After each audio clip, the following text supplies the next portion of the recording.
ოდესმე დაფიქრებულ ხართ, როდის დაიწყეს ადამიანებმა სიმღერა. ეს კითხვა ადამიანის ევოლუციის, შემოქმედებითობისა და კომუნიკაციის საწყისებში გვაბრუნებს. სიმღერა ჩვენთვის იმდენად ბუნებრივია, რომ რთული წარმოსადგენიც კი დრო, როდესაც ის არ არსებობდა. იავნანიდან, რომელიც შვილებს ამშვიდებს, ოპერის წარმოდგენებამდე, რომელთაც მაყურებელი ცრემლებამდე მიჰყავს. სიმღერა ყველგანა. მაგრამ სად და როდის დაიწყო ეს ყველაფერი? მოდით თვალი გადავავლოთ ისტორიას იმის შესახებ, თუ როგორ აღმოაჩინეს ადამიანებმა საკუთარი ხმა როგორც ინსტრუმენტი. ენის ჩამოყალიბებამდე დიდი ხნით ადრე პირველყოფილ ადამიანებს თვითგამოხატვის გზები სჭირდებოდათ. გადარჩენა დამოკიდებული იყო ინფორმაციის გაზიარებაზე, საფრთხის შესახებ გაფრთხილებასა თუ ჯგუფის შიგნით კავშირების განმტკიცებაზე. მეცნიერებს ჯერათ, რომ ბგერები როგორიცაა ღრენა, ღიღინი ან თუნდაც მელოდიური ძახილი კომუნიკაციის დამყარების ჩვენი პირველი მცდელობები იყო. ეს პროტოსიმღერები კონკრეტულ მიზანს ემსახურებოდა. წარმოიდგინეთ საკვების საძიებლად გასული პირველყოფილი ადამიანების ჯგუფი. ერთ-ერთი მათგანი ახლოს მტაცებელს შენიშნავს. მოულოდნელ რიტმულ შეძახილს შეეძლო ჯგუფის გაფრთხილება რთული სიტყვების გარეშე. დროთა განმავლობაში ეს შეძახილები შესაძლოა უფრო ნიუანსირებულ ბგერებამდე ჩამოყალიბდა და საბოლოოდ ვოკალური მუსიკის საფუძვლად იქცა.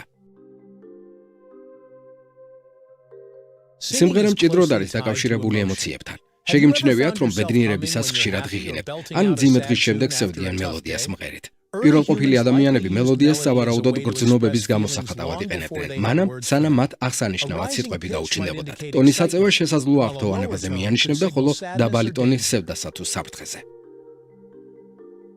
ანთროპოლოგები ვარაუდობენ, რომ სიმღერას მხოლოდ ფუნქციური დანიშნულება არ ჰქონია. ის სოციალური მოვლენაც იყო. სიმღერა ჯგუფის შიგნით კავშირების განმტკიცებას უწყობდა ხელს. ჯგუფი, რომელიც გარკვეულწილად ჰარმონიაში იყო, უფრო ჰუმანური ხდებოდა. ჰარმონია ბგერებს და კავშირებს ეხებოდა. სიმღერისთვის ჩვენ შესაბამისი ხელსაწყოები გვჭირდებოდა და ევოლუციამ ისინი სწორედ ჩვენთვის შექმნა. ჩვენი ხმისიოგები ანუ ვოკალური ნაოჭები რთული სტრუქტურებია, რომელთაც ბგერების ფართო დიაპაზონის წარმოქმნა შეუძლიათ. დაახლოებით 1.8 მილიონი წლის წინ ადრეულ ჰომო ერექტიკუსებში დაიწყო ანატომიური ცვლილებები, რამაც სუნთქვისა და ვოკალიზაციის უკეთესი კონტროლის შესაძლებლობა გააჩინა. სხვა პრიმატებისგან განსხვავებით ადამიანებს გავნუვითარდათ უფრო გრძელი ვოკალური ტრაქტი და უფრო მოქნილი ენა. ამ ადაპტაციებმა მოხსნა საშუალება გამოგვეცა მრავალფეროვანი ბგერები, მათ შორის ხანგრძლივი ნოტები. წარმოიდგინეთ, რომ ეს ბუნების მხრიდან ჩვენი კარაოკეს აღამოსვლის მომზადების გზა იყო. ახლა კი გადავინაცვლოთ დაახლოებით 50,000 წლის წინანდელ პერიოდში, ზედა პალეოლითის ეპოქაში. სწორედ ამ დროს ვხედავთ ადრეულ ადამიანთა თემებში კულტურული თვითგამოხატვის პირველ ნიშნებს, გამოქვაბულის ნახატებს, გამოთხრილ ფიგურებს და სავარაუდო სიმღერებსაც. მიუხედავად იმისა, რომ ამ ეპოქიდან ჩანაწერები არ გაგვაჩნია, არქეოლოგიური მტკიცებულებები მიუთითებენ, რომ მუსიკა, მათ შორის სიმღერა, რიტუალებისა და ყოველდღიური ცხოვრების განუყოფელი ნაწილი იყო.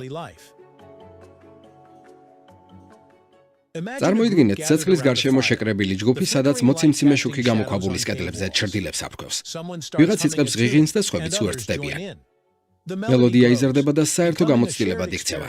რთული არ არის იმის წარმოდგენა, რომ სიმღერა ამბების მოყოლის, ტრადიციების გადაცემის ან უბრალოდ ერთმანეთთან ყოფნის საშუალება იყო. ბუნება მნიშვნელოვანი როლი ითამაშა ადრეული სიმღერების შთაგონებაში. ჩიტების გალობა ხეებზე, წვიმის რიტმი თუ ქარის ზუზუნი. ამ ბგერებმა სავარაუდოდ დიდი გავლენა მოახდინა პირველყოფილ ადამიანებზე. ადვილი წარმოსადგენია, როგორ ბაძავდნენ ჩვენი წინაპრები ამ ბუნებრივ მელოდიებს და მათ საკუთარ ვოკალურ გამოხატულებაში აზავებდნენ. ზოგიერთი მკვლევარი იმასაც კი ამტკიცებს, რომ სიმღერა შესაძლოა ჩიტების ჭიკჭიკის იმიტაციით დაიწყო. ბოლოს და ბოლოს ჩიტები პირველი ვოკალისტები არიან და მათმა უნარმა შექმნან რთული მელოდიები, შესაძლოა ადამიანებში ეს იდეა გააღვივა. ალბათ ჩვენი პირველი სიმღერები ჩვენს გარშემო არსებული სამყაროთი იყო შთაგონებული, რამაც ბუნება ხელოვნებად აქცია. სიმღერა მხოლოდ გართობასა და კავშირს არ ემსახურებოდა. მას პრაქტიკული დანიშნულებაც ჰქონდა. ადრეული ადამიანები სიმღერებს ჯგუფური აქტივობების კოორდინაციისთვის იყენებდნენ, მაგალითად, ნადირობისას ან თავშესაფრის მშენებლობისას. რიტმული გალობა ეხმარებოდა მათ მოძრაობების სინქრონიზაციაში, რაც დავალებებს უფრო ეფექტურს ხდიდა. სიმღერები ასევე მნიშვნელოვან როლს ასრულებდა რიტუალებსა და სულიერ პრაქტიკაში. ბევრ ადრეულ კულტურას ჯეროდა ბგერის ძალის, რომელსაც ღვთაებრივთან დაკავშირება ან იღბლის მოტანა შეეძლო. რიტუალების დროს სიმღერა აძლიერებდა თემის ერთობას და ადამიანებს მიზანდასახულობისა და მიკუთვნებულობის გრძნობას ანიჭებდა. დღეს ჩვენ ვიცით, რომ სიმღერას ღრმა გავლენა აქვს ტვინზე. ის გამოყოფს ენდორფინებს, ბედნიერების ჰორმონებს და ზრდის ოქსიტოცინის დონეს, რომელიც ნდობასა და სიახლოვესთან არის ასოცირებული.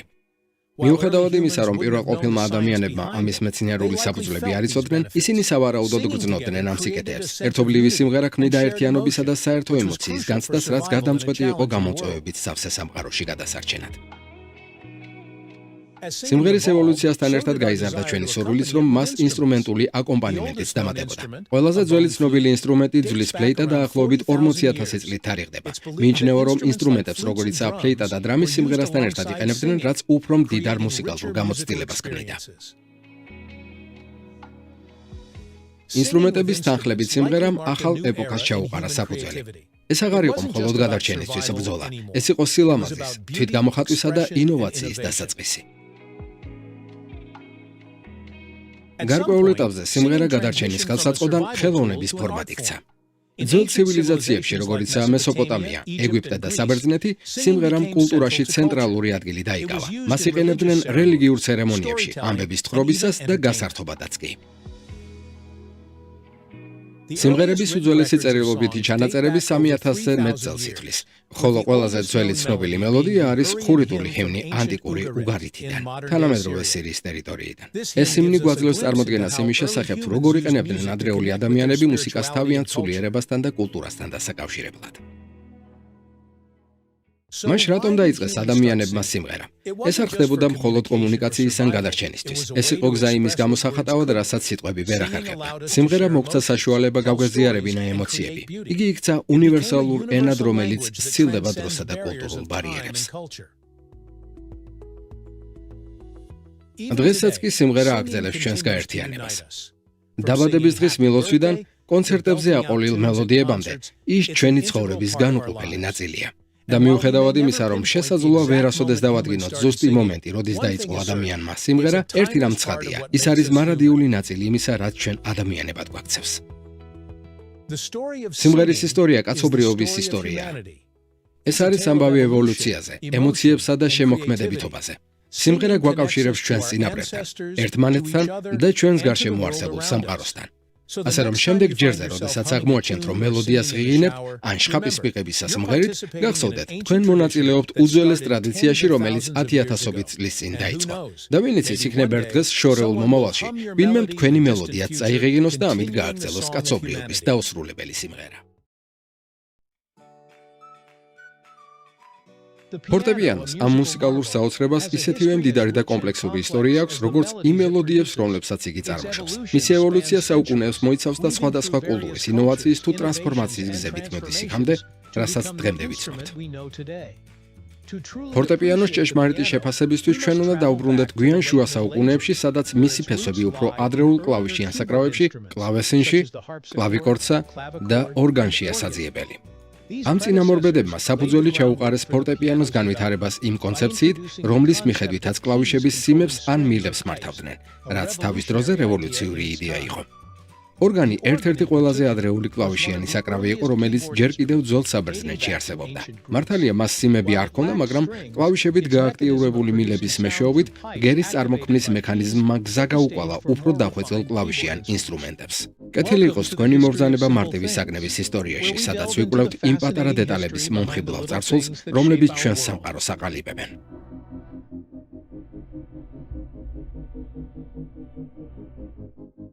მარტივი საგნების ისტორია. კლავიკორდი და კლავესინი გვიანი რენესანსისა და ბაროკოს პერიოდში გამოჩნდნენ და ამ პროცესში სიმები შემოიტანეს. კლავიკორდი იძლეოდა შეხებაზე დამოკიდებული ნაზი დინამიკური ცვლილებების შესაძლებლობას, თუმცა მისი ხმა შედარებით დაბალი იყო, რაც მასშტაბური წარმოდგენებისთვის შეუსაბამოს ხდიდა.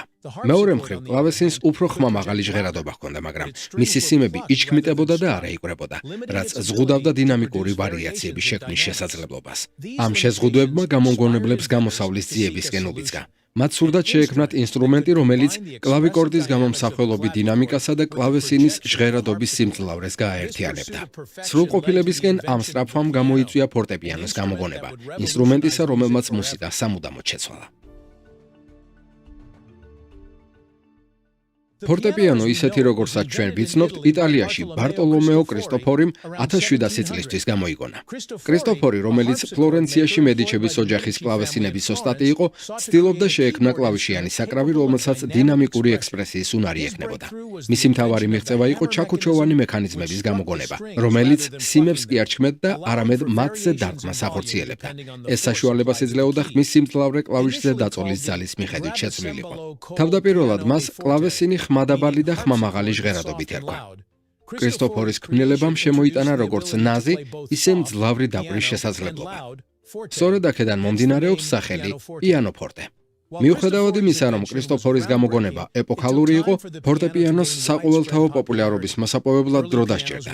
ადრეული ფორტეპიანოები ძვირი ღირდა და თანამედროვე საკრავების დახვეწილობა აკლდა, თუმცა მათ მიიპყრეს იმ მუსიკოსებისა და კომპოზიტორების ყურადღება, რომლებმაც ინსტრუმენტის პოტენციალი დაინახეს.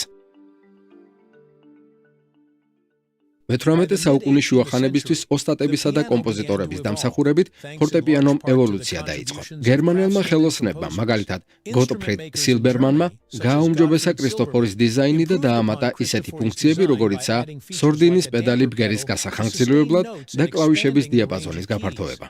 ამ ინოვაციებმა ფორტეპიანო უფრო მრავალმხრივი და კომპოზიტორებისთვის მიმზიდველი გახადა. დაახლოებით ამავე პერიოდში კომპოზიტორებმა, მათ შორის კარლ ფილიპ ემანუელ ბახმა, დაიწყეს მუსიკის წერა სპეციალურად ფორტეპიანოსთვის, რითაც წარმოაჩინეს მისი ექსპრესიული შესაძლებლობები და ხელი შეუწყეს მუსიკალურ სამყაროში მისი ადგილის დამკვიდრებას. ფორტეპიანო მალევე იქცა მუსიკალური პროგრესის და დახვეწილობის სიმბოლოდ.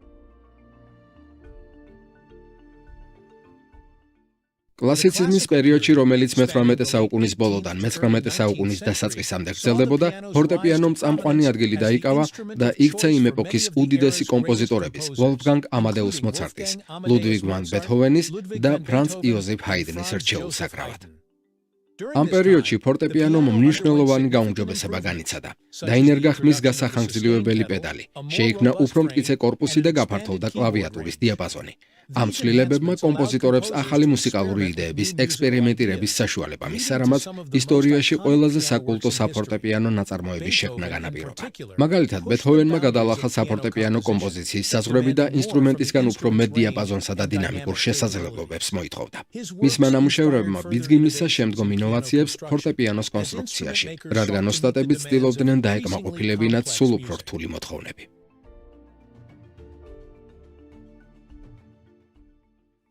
მე-19 საუკუნის ინდუსტრიული რევოლუცია გარდამტეხი მომენტი აღმოჩნდა ფორტეპიანოს ისტორიაში.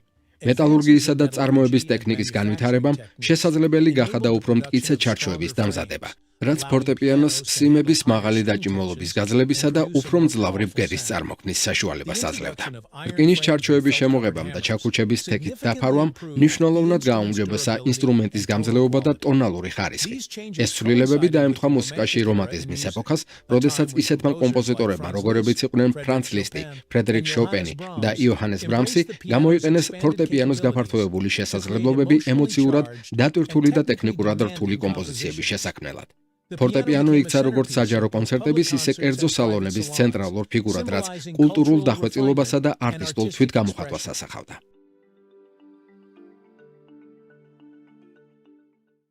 მე-20 საუკუნემ კიდევ უფრო მეტი ინოვაცია მოუტანა ფორტეპიანოს დიზაინს და შეცვალა მისი როლი მუსიკალურ სამყაროში.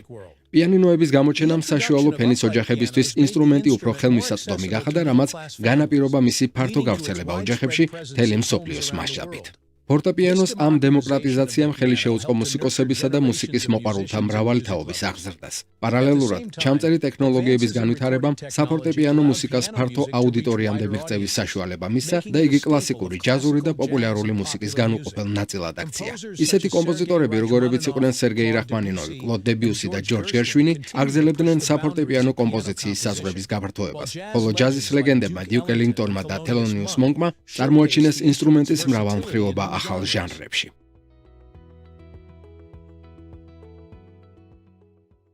ბოლო 10 წლების განმავლობაში ციფრულმა ტექნოლოგიებმა კიდევ ერთხელ მოახდინა რევოლუცია ფორტეპიანოს სამყაროში. ციფრული პიანინოები და კლავიატურები მომხმარებელს ბგერების ფართო არჩევანს, პორტაბელურობასა და ხელმისაწვდომობას თავაზობენ, რაც მათ მიმზიდველს ხდის როგორც დამწყებთათვის, ისე პროფესიონალებისთვის. ჰიბრიდული პიანინოები, რომლებიც აკუსტიკურ და ციფრულ ელემენტებს აერთიანებენ, საუკეთესო თვისებებს გვთავაზობენ. შემსრულებელს შეუძლია ისიამოვნოს აკუსტიკური ინსტრუმენტების ტრადიციული შეგრძნები და ამავდროულად ისარგებლოს ციფრული ფუნქციების მრავალფეროვნებით. მიუხედავად ამ ტექნოლოგიური წინსვლისა, აკუსტიკური ფორტეპიანო რჩება საყვარელ ინსტრუმენტად, რომელიც ფასდება თავისი მდიდარი ტონითა და მარადიული მომხიბვლელობით. ფორტეპიანოს ისტორია მხოლოდ ტექნოლოგიური ინოვაციების ამბავი არ არის.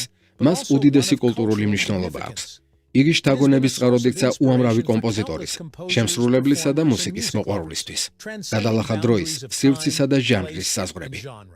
საკონცერტო დარბაზების დიდებულებიდან მისაღები ოთახების სიმყოდროვემდე. ფორტეპიანოს ცენტრალური როლი უჭირავს თანამედროვე სამყაროს მუსიკალური ლანდშაფტის ჩამოყალიბებაში. მისი უნარი გადმოსცეს ემოციების ფართო სპექტრი, ყველაზე ნაზი ჩორჩოლიდან ბრგინავ კრეშენდომდე უზრუნველყოფს მის მუდმივ აქტუალობას მუსიკის სამყაროში. ფორტეპიანოს გზა ქრისტოფორის სახელოსნოს მოკრძალებული საწყისებიდან ისტორიაში ერთ-ერთი ყველაზე საკულტო ინსტრუმენტის სტატუსამდე ადამიანის გონიერებისა და შემოქმედებითობის დასტურია. ეს არის ინსტრუმენტი, რომელიც მუდმივად ვითარდება მუსიკოსების ცვალებადი საჭიროების დასაკმაყოფილებლად. თუმცა მაინც შეინარჩუნა თავისი არსებითი ხასიათი და შარმი. ფორტეპიანოს ისტორია შეგვახსენებს იმ ღრმა გავლენას, რომელიც მუსიკას ჩვენს ცხოვრებაზე შეუძლია ჰქონდეს. ასე რომ, შემდეგ ჯერზე, როდესაც მოისმენთ საფორტეპიანო ნაწარმოებს, ან დაინახავთ ფორტეპიანოს, ერთი წამით დააფასეთ ოსტატების, ინოვაციისა და არტისტულობის ის საუკუნეები, რომლებმაც ჩამოაყალიბეს ეს შესანიშნავი ინსტრუმენტი. ის ჭეშმარიტად ადამიანის მიღწევების შედევრია.